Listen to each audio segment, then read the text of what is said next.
आज हम एक ऐसी मुलाकात के बारे में जानेंगे जिसने पूरे नगर की जिंदगी ही बदल दी।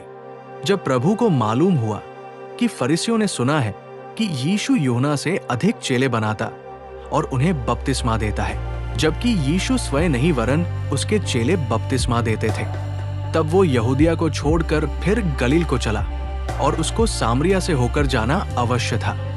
इसलिए वो सुखार नामक सामरिया के एक नगर तक आया जो उस भूमि के पास है जिसे याकूब ने अपने पुत्र यूसुफ को दिया था, और याकूब का कुआं भी वही था। तब यीशु मार्ग का थका हुआ उस कुएं पर यूं ही बैठ गया। ये बात दिन के छठे घंटे के लगभग हुई। इतने में एक सामरी स्त्री जल भरने आई। यीशु ने उससे कहा, मुझे पानी पिला। उस सामरी स्त्री ने उससे कहा, तू यहूदी होकर मुझ सामरी स्त्री से पानी क्यों मांगता है? क्योंकि यहूदी सामरियों के साथ किसी प्रकार का व्यवहार नहीं रखते थे। जब यीशु सामरी स्त्री से बात कर रहे थे, उस समय उनके चेले नगर में भोजन मोल लेने गए थे। यीशु ने उत्तर दिया, यदि तू परमेश्वर के वरदान को जानती और ये भी जानती कि वो कौन है जो तुझसे कहता है, मुझे पानी पिला, तो तू उससे मांगती और वो तुझे जीवन का जल देता। स्त्री ने उससे कहा, हे प्रभु, तेरे पास जल भरने को तो कुछ है भी नहीं और कुआं गहरा है, तो फिर वो जीवन का जल तेरे पास कहाँ से आया? क्या तू हमारे पिता याकूब से बड़ा है, जिसने हमें ये कुआं दिया, और आप ही अपनी संतान और अपने पशुओं समेत इसमें से पिया? यीशु ने उसको उत्तर दिया, जो कोई ये जल पिएगा वह फिर प्यासा होगा, परंतु जो कोई उस जल में से पिएगा जो मैं उसे दूंगा, वो फिर अनंत काल तक प्यासा न होगा, वरन जो जल में उसे दूंगा वो उसमें एक सोता बन जाएगा जो अनंत जीवन के लिए उमड़ता रहेगा।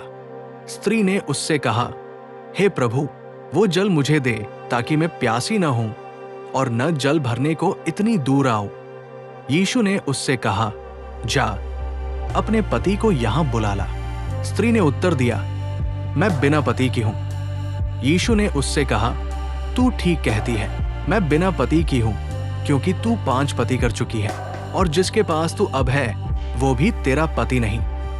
ये तूने सच ही कहा है। स्त्री ने उससे कहा, मुझे लगता है कि तू भविष्यद्वक्ता है। हमारे बाप दादों ने इसी पहाड़ पर आराधना की और तुम कहते हो कि वह जगह जहां आराधना करनी चाहिए यरूशलेम में है। यीशु ने उससे कहा है, नारी, मेरी बात का विश्वास कर कि वो समय आता है कि ना तुम पहाड़ पर पिता की आराधना करोगे, ना ही यरूशलेम में। तुम जिसे नहीं जानते उसकी आराधना करते हो और हम जिसे जानते हैं उसकी आराधना करते हैं, क्योंकि उद्धार यहूदियों में से है। परंतु वो समय आता है, वरन अब भी है, जिसमें पिता अपने लिए ऐसे ही आराधकों को ढूंढता है, और अवश्य है कि उसकी आराधना करने वाले आत्मा और सच्चाई से आराधना करे।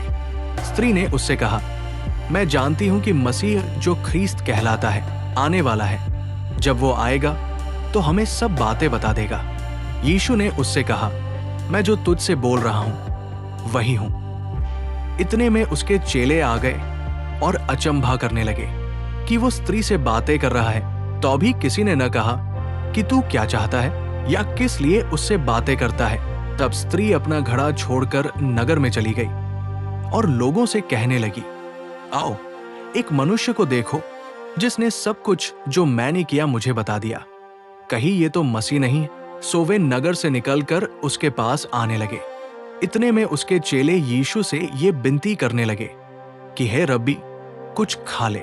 यीशु ने उनसे कहा, मेरा भोजन ये है कि अपने भेजने वाले की इच्छा के अनुसार चलूं और उसका काम पूरा करूं।